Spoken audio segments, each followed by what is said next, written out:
Indian MMA fighter Owais याकूब ने अपना contract sign किया है एसीबी जेजे के साथ। जिसे नहीं पता मैं बता दूं, बेसिकली ये एक प्रमोशन है जो कि ब्राजीलियन जिजित्सु के फाइट्स ऑर्गेनाइज करती है। ब्राजीलियन जिजित्सु जैसे कि आप सबमिशन वगैरह होता है ना, कि अगर उसमें आप स्ट्राइकिंग नहीं कर सकते, बस आपने सबमिशन विक्ट्री निकालनी होती है। बहुत सारे इस बीजेजे के फाइटर्स भी हैं जो यूएफसी में फाइट करते हैं, जैसे कि आप सबसे बड़ा एग्जाम्पल है चार्ल्स ओलिवेरा को देख लो। वो एक जिजित्सु बैकग्राउंड से आता है, सबमिशन वगैरह अच्छी खासी निकालता है।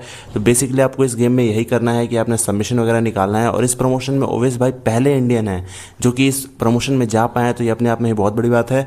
और इसमें बहुत सारे यूएफसी फाइटर्स भी हैं, जैसे कि बिलाल मोहम्मद, ब्रैंडन एनएल और राउल रोजेस जूनियर। और ऐसे यूएफसी फाइटर्स के बीच में अगर कोई इंडियन फाइटर भी जाके कम्पीट कर रहा है, तो ये अपने आप में ही बहुत बड़ी बात है। कहीं ना कहीं देखो तो इंडिया का भी एक राइज जो कि होना था कॉम्बैट स्पोर्ट फील्ड में, अब वो धीरे धीरे होना स्टार्ट हो चुका है। बहुत सारे फाइटर्स हैं जो इंटरनेशनल स्टेज पे जाके अब हमें भी रिप्रेजेंट कर रहे हैं। बहुत सारे लोग जीत भी रहे हैं, बहुत सारे लोग हार भी रहे हैं, बट ऐसे ही स्पोर्ट ग्रो होता है। और एक स्टार्ट हो चुका है, जो भी स्टार्ट होना था वो हो चुका है। अब ये बहुत आगे तक जाने वाला है, बस देखते रहो साथ साथ। और इसी के साथ अब हम बात करते हैं इंडियन एमएमए फाइटर चुंगरेन कोरिन की। चुंगरेन कोरिन जिन्होंने लास्ट टाइम कम्पीट किया था रोड टू यूएफसी में और बहुत ही डोमिनेंट परफॉर्मेंस दिखाई थी और एक रेयर नेकेड चोक से अपनी फाइट जीती थी। और वो काफ़ी अच्छे फाइटर हैं। और अगर आप देखोगे तो उनकी भी फाइट आने वाली है कुछ ही दिनों में, इसी महीने में होने वाली है। और उनकी फाइट होने वाली है रियो ताजिमा के अगेंस्ट। और बहुत सारे लोग कह रहे हैं कि ये भी हार्ड फाइट होने वाली है, पता नहीं क्या क्या बातें हो रही हैं। बट इस फाइट के लिए उन्होंने बहुत ज़्यादा अच्छी तरीके से ट्रेनिंग करी है। अगर आपने उनका इंस्टाग्राम फॉलो किया होगा और देखा होगा कि क्या क्या हो रहा है, तो बहुत सारी वीडियोज़ आ रही थी जिसमें वो बहुत अच्छी स्पारिंग वगैरह कर रहे थे।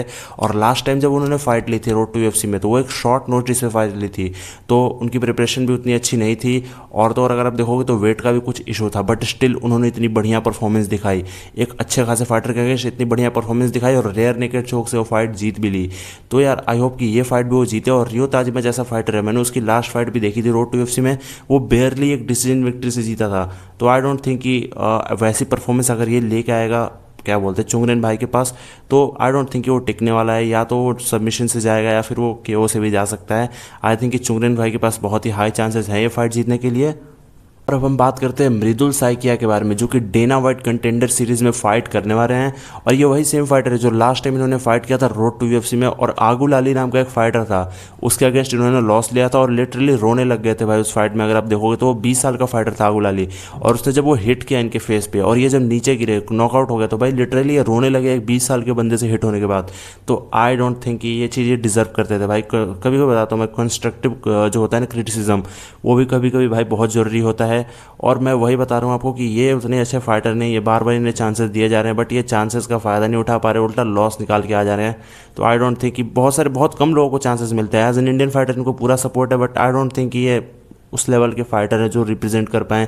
अब बहुत सारे लोग डिसएग्री करेंगे, बहुत सारे लोग गालियाँ भी देंगे, बहुत सारे इंडियन फाइटर्स हैं ऐसे जो डिजर्व नहीं करते होना। और बहुत सारे इंडियन फाइटर्स हैं जिनको भाई हम अंडररेट करते हैं, जैसे कि आप देख लो ओवैस याकूब बहुत ही अच्छे फाइटर हैं। और आप देख लो बहुत सारे चुंगरेन कोरिन, ये भी अच्छा फाइटर है भाई अपना। But Mridul Saikia I don't think ये एक अच्छा फाइटर है। आप जो भी कह लो, गालियाँ दे लो, बट आई डोंट थिंक ये अच्छा फाइटर है। और ये डिजर्व नहीं करता था डेना वाइट कंटेंडर सीरीज में होना। और भी बहुत सारे फाइटर्स थे जो जा सकते थे और विक्ट्री स्कोर भी कर सकते थे। बट आई डोंट नो मृदुल साइकिया के साथ क्या हो रहा है, कुछ भी भाई अच्छी फाइट्स नहीं दिखा रहा है वो, फिर भी उसे बार बार चांसेस दिए जा रहे हैं। और चलो कोई नहीं, बाकी यही है भाई। और भी वीडियोज़ के लिए चैनल को सब्सक्राइब कर देना। मिलते हैं नेक्स्ट वीडियो में।